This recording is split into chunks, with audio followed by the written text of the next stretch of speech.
seeing the world through children's eyes, because we're about to enter this Christmas season, and that is when we really let children show us what's going on with their beautiful innocence. And that was actually a Swedish choir that sang that. But I don't know, I just thought it was pretty and wanted to share it with you. So we're still thinking of the theme of gathering around the table. We're going to do that today, as I said, with soup and decorating, and I hope that you can stay. So, but before I jump into this Christmas, I want to reinforce this month's lessons on gratitude and grace. It's been a really good theme. I always love the themes that we've been picking. They challenge me to find new material and get new perspectives. So I'm going to kind of wrap up Thanksgiving with a bow, even though that's more of a Christmas image. I want to tie it all together. And during Advent, we're going to create reflections in hope and peace and love. You may remember we're going to be bringing out the tree right there, and we put prayers on the tree last year. We're going to continue that tradition and maybe add to it. And but today we're going to create some expressions of thankfulness. And I've got some thank you notes on the table. And this is really a true thing. You know how Jimmy Fallon starts his thank you notes? He'll go, well, I remember I was writing a series of thank you notes after my mother died, and I would sit there and ponder it, and then I would dive into the note. And we've kind of gotten out of the habit of writing notes, but I've got these gratitude grams on the table, and you can write it now or later. And it doesn't have to be about someone that's here. It could be a gratitude gram for anybody, and it's a fabulous template. I also, somewhere I brought in some little thank you cards if you want to stick your gram into a thank you card and mail it to somebody. But I want to explain this thankful, the gratitude gram. That comes from nonviolent communication. And I remember we did this way back when Jeff Brown was here. I can't remember what year that was, 2014, 2013, something like that. And I've used these ever since. I remember Beverly and I actually used this in a class in Dallas. But, I'm feeling grateful about something you said or did, and I want to tell you about it. And you explain it. This is what you did or you said. And I appreciate it because it was important to me. I valued the connection you made. I valued the support you gave me. I valued the playfulness and the fun whatever it is, I valued that. And it made me feel, and you can, fill in the blank there, it made me feel loved. It made me feel happy, content, whatever your feeling was. And then this is added if you happen to be face to face with the person. You ask, could you let me know what you hear that's important to me? And then what is it like for you to hear this from me? So the last two lines wouldn't, if you're going to mail it to somebody, or you might even say, hey, I'd love to talk to you about this, follow up with it, whatever. But anyway, I love this template. So actually I'm thinking, Laura, you may have been in that group with Jeff Brown. Do you remember that nonviolent communication a long time? It's been a while. Yeah, it has been. But we did that. Years in fact, yes.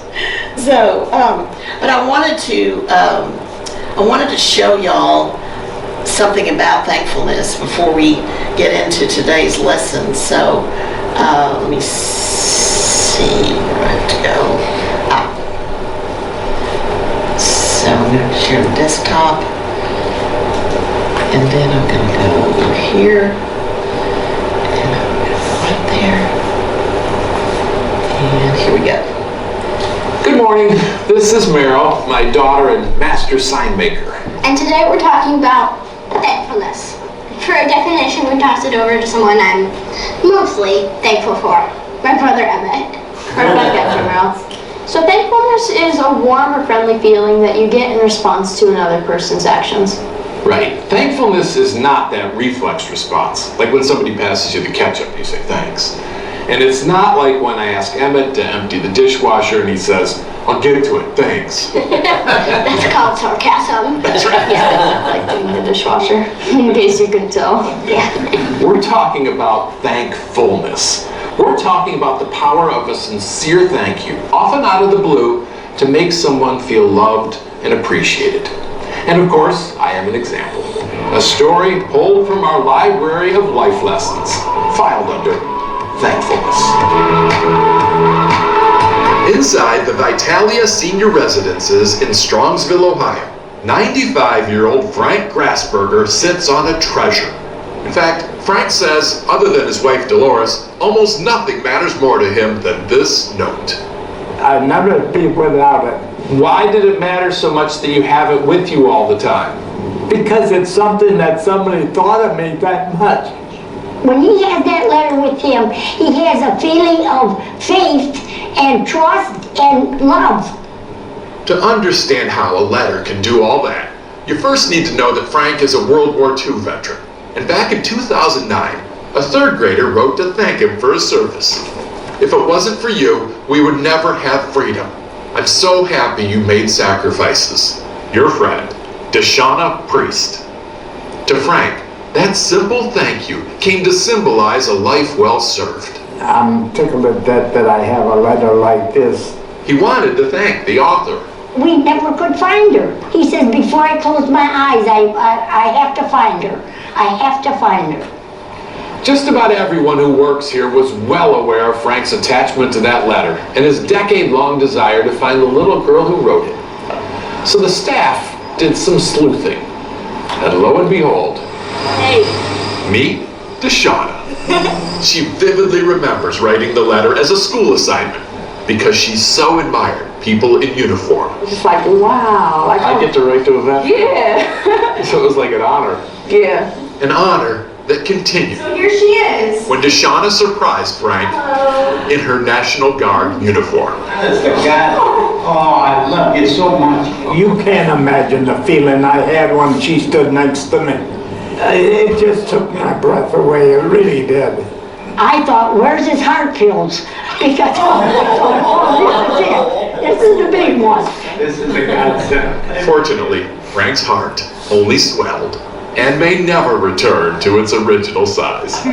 So this is the beginning of something. Yeah. Friendship.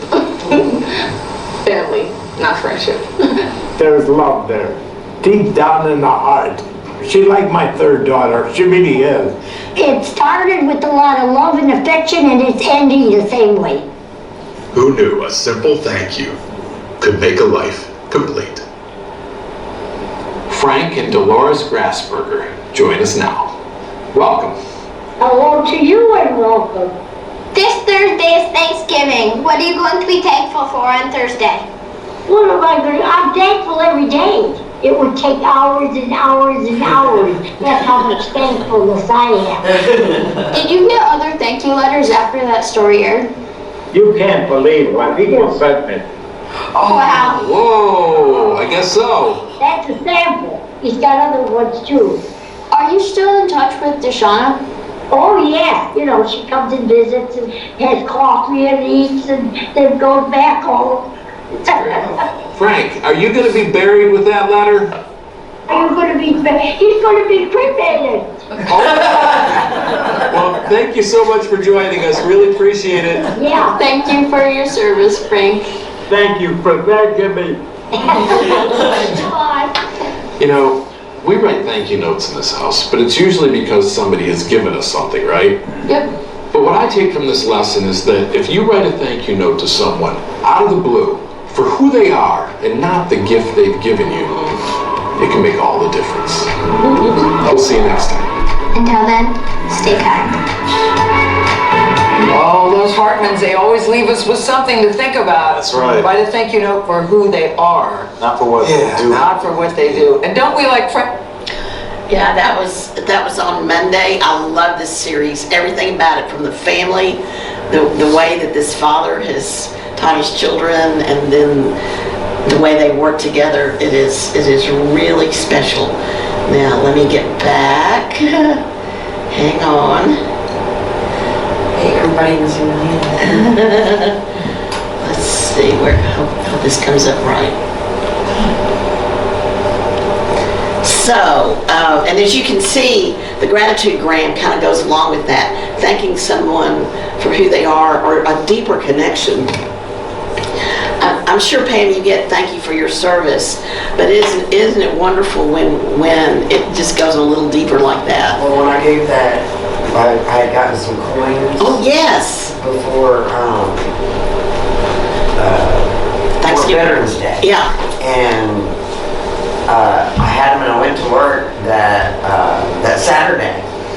And my boss today said, any veterans that come in, they can have a pitcher of drinks and 2 large nachos. And I was like, all right, I was all excited. I had my coins over there to the side. Not a single veteran the whole entire day. Not one. So I was like, man, that's okay. I will run into some. I know I will. And so, like that Monday, I was working downstairs and I came upstairs and I had one in my pocket. And I look over and I see a gentleman with a hat on, but I needed my eyes checked. I didn't know what it said on that. I just knew it was military from the shapes. And then I walked up to him and he turned around and I'm like, World War II. Wow. I started shaking and I'm like, oh my God, thank you for your service. Thank you for paving the way. And then I couldn't get anything else out. And I'm like, just thank you. He was like, well, thank you. And I ran back downstairs and I was like, and that was so special. So seeing that, I was just like, oh my I God. was saving for that moment. That was wonderful. And it's so funny because about 2 years ago, no, the year that I started going here, about a month afterwards, I was watching that and I decided to do that same thing. I gave Bill and everybody a thank you card. And in about 2 weeks ago, I found one of them that, what's her name? What's Bill's wife's name? Jerry. Me. And she gave me a thank you card back and I found it. It was Wow. like, wow, it was 2017. Never underestimate it, you know, and then other practices, and actually this comes from Beverly also, way back when we started Wellness Wednesday, we focused on gratitude. And this is a fabulous site, The Greater Good in Action, and it's from Berkeley. So I think it's GGIA, abbreviated, .berkeley.edu. And there are practices for happiness, for gratitude, many, many things. It's a wonderful site. They even have a service where you can sign up and every day there'll be something posted to your calendar for either gratitude or just some kind of little small practice. And all these little things add up. They're wonderful. And going to the TV before I go into more of the lesson, lately I've just been looking for good stories like Kindness 101. Chris and I just happened to, right after the PBS NewsHour on, Wednesday night, we saw the Earthshot Awards from Prince William, and it was about all the environmental efforts in the world that are going on, and he's awarding all this money. But it's like things that we don't hear about because you know how the media is really focused on certain things, and we can find such positive, uplifting stories, and there's so much more good going on in the world than we just even know about, and that we can really be grateful for. It's amazing. So, well, now last week I also talked about The Gathering, and it's a book by Jim Rosemary, and we did this back in, let's see, when did we do this? Back in 2019, Dave Thomas and I did it. And I briefly talked last week, there's a total of 9 steps, and I briefly introduced it. And these are the first 3 steps that you personally do. You release your human need of material needs and things like that, and those kinds of needs, and you accept your humanity, because we are 100% human, but we are 100% divine, and we want to express that spiritual nature, and we also want to release any barriers to that. And then I turned it around to not just focus on ourselves, but outward. can we see the human needs that other people maybe are trying to address, but accept their human condition and release any barriers that may prevent me from seeing their divinity. So those are the first three steps there. And I was going to go a little bit more into depth and also give you the other steps this week. So the first, of course, one of the biggest barriers is going to be judgment, blame, and pettiness. And I actually have just finished a course with Sarah Payton on judgment and blame and pettiness. And so a lot of times we get these, what we call in nonviolent communication, faux feelings. And I'm not going to go through all of these, but one of them is we feel unappreciated. Well, see, that's really a faux feeling because in a way there's a bit of blame in there. That's assuming that someone didn't appreciate you. What you're really feeling is sadness and anger, maybe frustrated, you could be hurt. Those are your real feelings. And what you're needing is that appreciation and consideration and acknowledgement, respect perhaps. Another one on here that sometimes people feel invisible and unseen or unwanted. And what really is going on there is it's a lot of mourning of sadness, maybe anger and frustration too. And what you're really needing is to be seen, to be acknowledged, to belong, and the connection. So, and I know that those are small words. Y'all can't read them all, but there's so many. Be aware of words you use. If they involve somebody else, that's really what we call a faux feeling. Like if I feel victimized or wronged or tricked, you see, that's somebody else had to. You're assuming, you're blaming someone else, really. So, and the trouble with blame is that it really kind of prevents our change and growth. And this is kind of interesting. When we blame someone, we go, there, you did it. That's it. Laura did it. Okay, I'm not responsible anymore. I blame Laura. See, and that makes it kind of final. It's kind of like when there's a murder and the police only look at one person and then forget to maybe examine others. So, we don't need that finality there. And we need to see the big picture. And if you start with blaming, it can really grow, and we can create enemy images, as we say in nonviolent communication. And we're not open to anything new. So as I said, blaming is like hidden mourning. And one thing Sarah does is she explains it through neuroscience. And so we've got the right hemisphere and the left hemisphere. And when something happens to us that gets us out of balance or upset, then the left brain is looking for an explanation. And it doesn't go very far. She says the left brain only has, its neurons are like little Tyrannosaurus Rex arms. It doesn't go very far. It looks, blame the first thing that I can, But the right brain has that capacity to go deeper and to look for the morning and to say, well, what's really going on here? And so we always, to transform that blame, we want to go deeper. And that's the important thing. And that's, as Rosemary said, we want to remove those barriers. And that transformation of just stopping to change that is so important. Now, I picked up a new one this week. Have y'all ever heard of this word? Schadenfreude? Yeah. It is. I love this. And this is a sneaky, it's interesting, but it's also sneaky.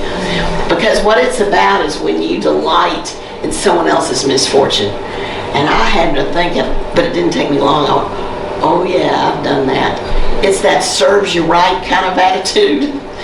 And it's kind of goes along with blame, maybe, and judgment, it does. It really does. So this is a really interesting one to be aware of. And Can you say that word again? it's German. Schadenfreude. That's, okay, now I'm sure someone else could say that better than me. Schadenfreude. And, okay, yeah, and you can see it's very German. And in it, you know, it's a word that puts some people on the inside and some people on the outside. And you know, and we're looking at differences. We've got to be really careful with this. It's more than just emotion. It's kind of a coping mechanism, because again, like that left brain, right brain, it balances the brains that are knocked out of homeostasis in an unfair world. And sadly, in the USA, partisan Schadenfreude is very, very evident now. It really explains a lot of the division in our country, because one party definitely takes delight in the other party's foible. I mean, I can tell you, I don't want to totally get into the politics here, but like when it took 15 votes to get somebody, the Speaker of the House at the beginning, you know, in January, I delighted in that. But you know, every time Biden falls or trips, you know, the Republicans, they're delighting in that, okay? There's that old man again, you know? So it goes both ways. It really, really does. And a sizable portion of the American public is more likely than not to vote for candidates who promise to pass policies that disproportionately harm supporters of the opposing political party. That can happen. And now Sarah Brake, she bases all of her statements on a little bit of research, but I think that probably bears a little bit of truth there. And I think really this kind of Schadenfreude is the beginning of more violent revenge. This serves them right mentality, it sort of starts there, but it can get to be a habit, and then you just get stuck in an ideology, and we've really got to be aware. So again, it's the consciousness. Life is consciousness. It's that awareness and that pausing that allows us to transform. So I am now going to be aware of this, because I didn't know a word to put with it, but now that it's named, I'm going to go, okay, I got to look out for that. Yes, I do. So this brings me to the 4th and 5th steps in Jim Rosemergy's gathering. And it's, first of all, I willingly forgive others, but also I forgive myself. So, let me see.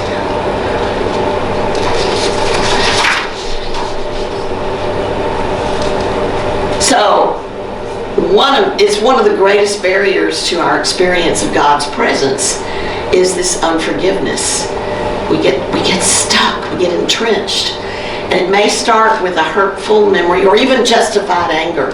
You can be angry over things.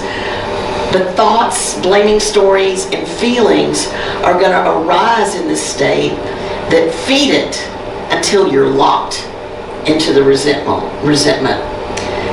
Unforgiveness keeps me from the cleansing power of spirit and spiritual substance. And it's really important. What this barrier does is it's going to cloud your vision. You're going to have this filter now, because you're seeing everything through. It's going to kind of harden your heart, and you cannot feel, when you're in that state, can you feel divine love? Can you access the divine powers that we have that are so important in unity? It's a little bit harder to do that access when you're in that state. And it's also very important that we're willing to forgive ourselves so that we can experience life as it's meant to be. That self-forgiveness creates more freedom than anything, and it really affects how I can relate to the outer world. The very first step is just to be willing. I'm willing to get another perspective. I'm willing to try this out. I'm willing to look at you in a different way, to maybe think about your needs. Can we have a conversation? Can we share? I am willing to release.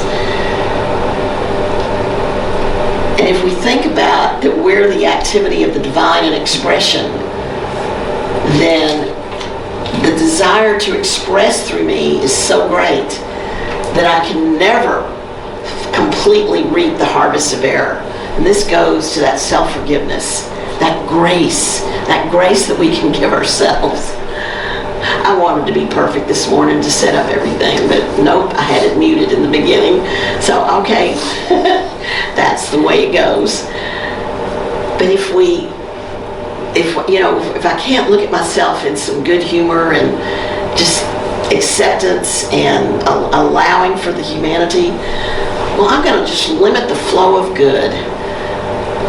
So living in a state of grace can mean nothing more nor less than living in a disciplined awareness of the flow of life. And I really like that. And that awareness, that grace, I'm going to live in the flow. I don't have my bracelet on today, but that living in the flow is really important. Actually, oh yeah, when I had my plumbing disaster while I was out in Lake Tahoe, I said, Mitch, I'm not wearing my bracelets. Now we know that just because I said I'm let go and let flow, that just because that went on my arm, that didn't really mean anything. But it suddenly made me realize, okay, this disaster happened. Let's now get in the flow, and now let's let things proceed as they need to. We need reminders like that for sure. Now, if I'm going to talk about forgiveness, I've got to talk about my favorite thing. And not this year, but last year, we spent an entire month on Ho'oponopono. And you guys, there is a really important part of this. The thank you is something that you don't necessarily think is part of forgiveness. But it is really the capstone.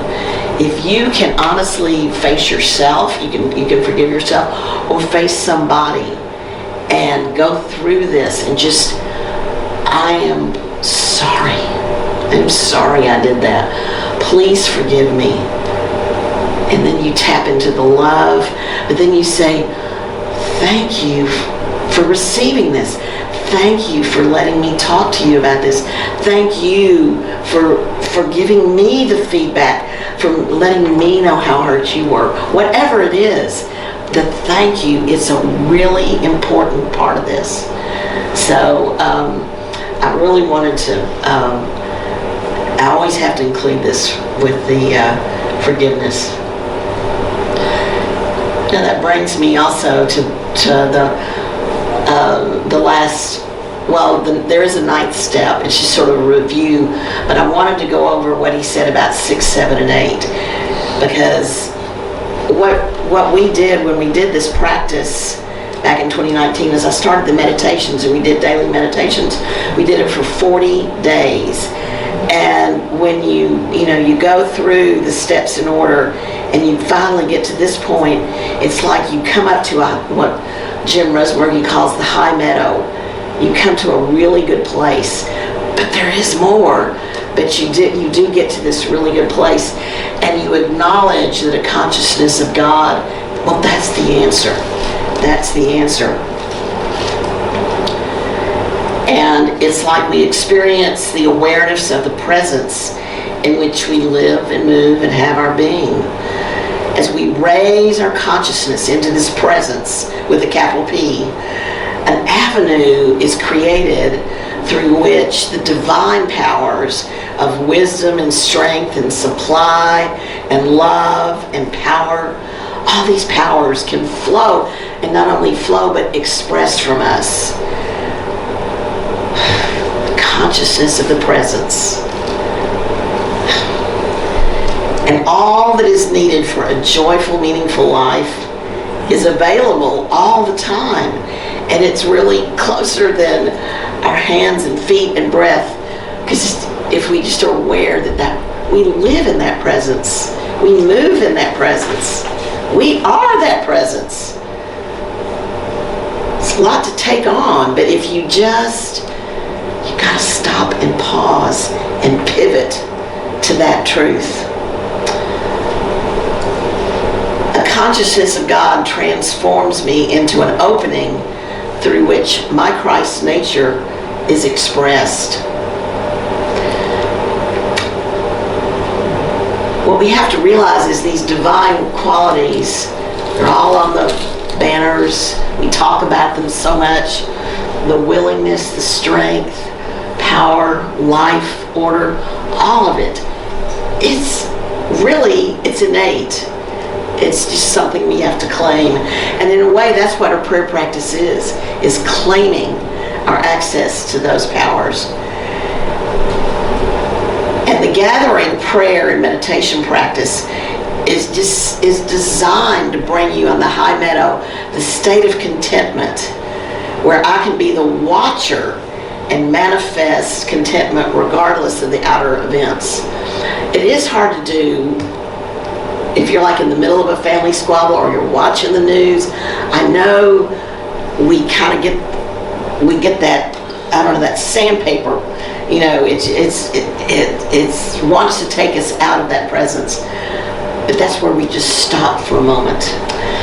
And Jim has this mantra that he introduced at this point of the book. And it is, God is, I am. Short, it is, God is, I am. And, you know, that is really part of the prayer practice too, our 5 steps of affirmative prayer. And the it is helps me resist the tendency to label thoughts and feelings and things that are, you know, I'm going to avoid that judgment and blame and just say, this is what's happened. In nonviolent communication, we would say that you're stopping to just observe. You're being the watcher, you know. And then, as we see that and let go of all the stories we're about to generate, we turn to God with the mantra, God is, God beyond description. That is where I wait, a state of mind and heart beyond labels. Now that's sort of interesting. You know, we in prayer we say God is, and we often attribute these divine powers. God is strength, God is love. But then if you just get still, really still, God beyond even the labels, just the substance, divine substance. And finally we bring it to ourselves. Come back to myself. I am pure beingness emanating life, love, wisdom, and contentment. But you know, that's the beginning of Charles' invocation. I am in the presence, but I am pure beingness emanating life, love, and wisdom. It is, God is, I am. And another little thing that goes along with these 3, it is, God is, I am, waiting, letting, and trusting. And I know I'm a really impatient person, so waiting is really hard. But we're always, what can I do? What do I need to do? Or how can I fix this? But waiting is unconditional watching, and it teaches me compassion and acceptance of myself. It is, God is, I am. Letting seems to carry with it the insight that certain things are natural. They come into being if I let them. The solution's going to come. Right now we're dealing with a transition in our Unity of Little Rock community. It's, well, we're waiting, aren't we? And we're going to let. Yes. And when I let go, something greater than myself can come into being. And with it, there's a contentment and joy. Between the no longer and the not yet, the answer we seek waits patiently. So we're going to wait, and we're going to let, and we're going to trust. We're going to trust in our life flow. A trust in life. It's what I love about watching my granddaughter. She really trusts in life right now, because her tribe is there for her at every moment, trusting in life. Oh, if she could just go through life forever like that. But we can come back to that point too. More and more, I'm finding a way to live in my heart into authenticity and with true aliveness. Now, this is a statement from Jim Rosemargie, but I looked at that statement and I went, you know, I really see that happening with me. I really do. And maybe you all can decide for yourself. More and more, can you find a way to live with authenticity? So in this gathering, I fall more and more into my Christ expression. I'm going to trust this process. I'm going to trust this life. I am waiting, letting, trusting. Sometimes, you know, it's just the best we can do because there's so much going on in the world that we can't, it would be an impossible thing that we could fix it. So we may not be able to fix it, but what can we do? So, now, another thing that happened to me this week, not only did I try to watch, you know, good stories, I love good fiction, and I hope you all have seen this. All the Light We Cannot See. It's on Netflix. It's only 4 episodes, and it's about World War II. And this author, his prose is beautiful, his imagery, and he works with light and darkness throughout this, because this young girl is blind and she's French. And at the same time, there's a German boy who's just a wonder kid with radios. Remember, this is World War II, and it was set in Saint-Malo, France, and that is one place where the Americans began their liberation of France. But to get there, they bombed the heck out of the place, and the Germans, you know, held on so tight. And the German and the blind girl and the young German soldier, what had really connected them was early in life, there was a radio station in the late night on 1310, and it was a professor who talked about the beautiful things in life and light and truth and science, and they both had listened to this radio broadcast. And the young girl she found out that her uncle was actually the professor, and so she is, you know, as all the bombs are shattering, she is trying to, well, she's actually broadcasting some code to the French resistance and the Americans, but she's also continuing what the uncle had broadcast, and so the German soldier hears it. Well, you've got to see the whole movie, but they come together, and that's what this author does. He's able to take unrelated stories and bring people together, and this is Chris and I were so touched by this story, and it's really, really beautiful. In addition to the broadcast, this professor always ended his broadcast by playing Clair de Lune. So I'm going to be playing that in meditation today, but I want you to know why I chose that. It's a beautiful piano piece, but you know, it was obviously a theme throughout this. But one thing I wanted to, a quote that I found, so let me share this. We're coming to a close. But the professor told the children that the brain is locked in total darkness. Of course, it floats in a clear liquid inside the skull, never in the light. And yet, the world it constructs in the mind is full of light. It brims with color and movement. So how, children, does the brain which lives without a spark of light build for us a world full of light? Mind idea expression, I think. But isn't that the truth? Because the pictures I see in my mind, the movie, isn't that amazing? And he says, consider a single piece glowing in your family's stove, a piece of coal. See it, children? That chunk of coal was once a green plant, a fern or seed that lived 1 million years ago, or maybe 2 million, or 100 million. Can you imagine 100 million years? Every summer for the whole life of that plant, its leaves caught what light they could and transformed the sun's energy into itself. Because plants eat light in much the way we eat food. But then the plant died and fell, probably into the water. It decayed into peat moss and was folded inside the earth for years upon years, eons even. And then eventually the peat dried and became like stone, and someone dug it up. And the coal man brought it to your house. And maybe you yourself carried it to the stove. And now that sunlight, that energy, that 100 million year old energy is heating your home tonight. It's released. Light prevails.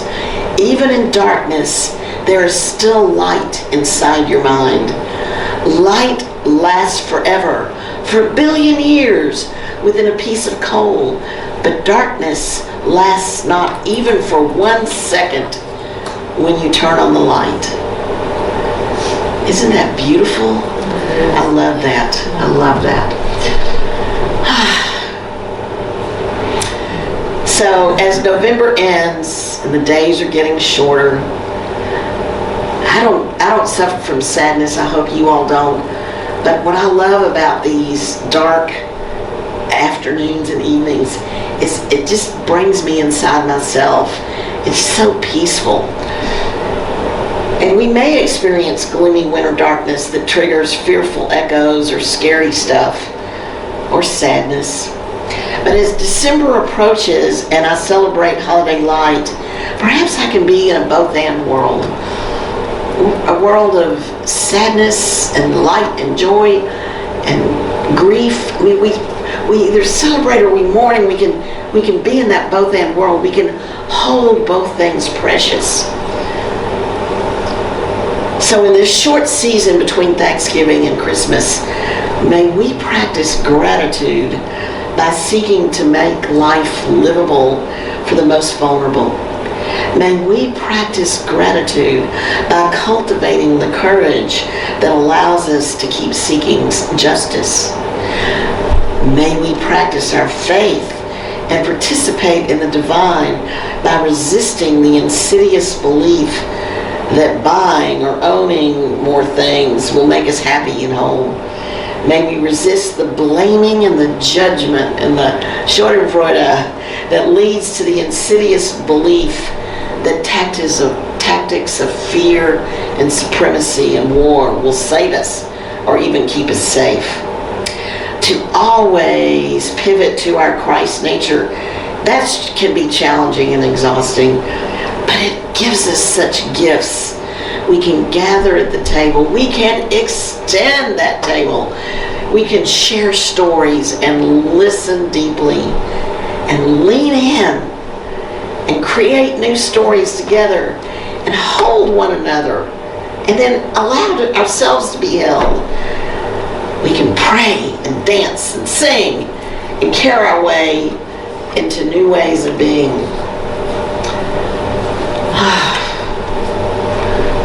Now that's a wonderful world, isn't it? Oh, let's just take a moment to meditate, just to get quiet.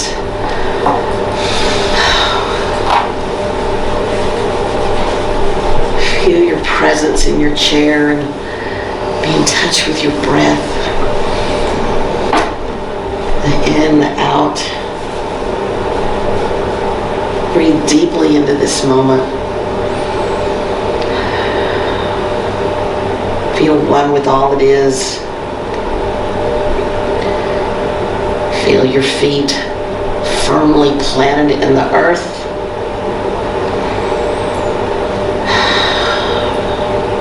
Breathe into your heart and through your heart, and let it expand as you embrace this moment and all the world. Imagine climbing a mountain and come to that beautiful high meadow. There may be blooming wildflowers long grasses blowing in a gentle wind. You can see so many things from the vantage point of the high meadow. It is peaceful. It is tempting just to stay here, but no, we're bound for the summit. See if you can see the summit or the hints of the summit.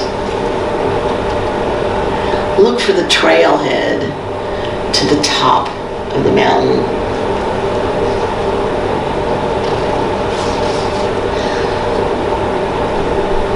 Even if now you must wait, let grace take you by the hand into the mystery of the mountain and onward to the summit.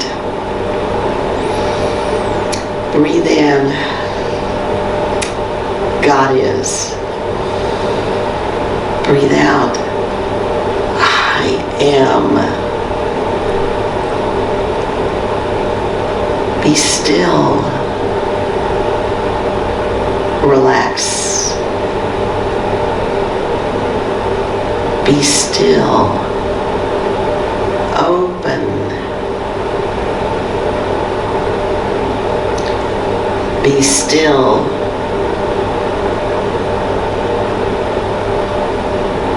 Release and let go.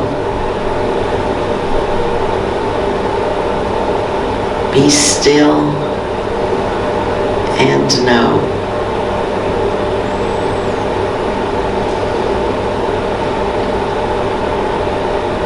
Know in your depth your secret place. The point where God is manifesting, where the divine is manifesting in you, as you.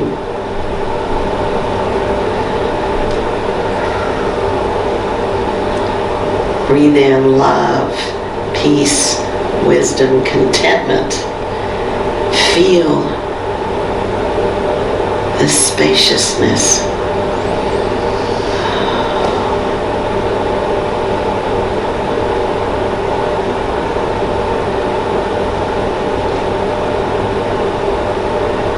I wait and watch unconditionally. I let something greater than myself or what exists right now, I let that come into being. I trust life. I go in the flow and I grow in the flow.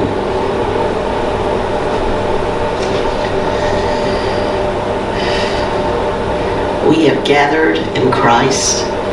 We will gather again.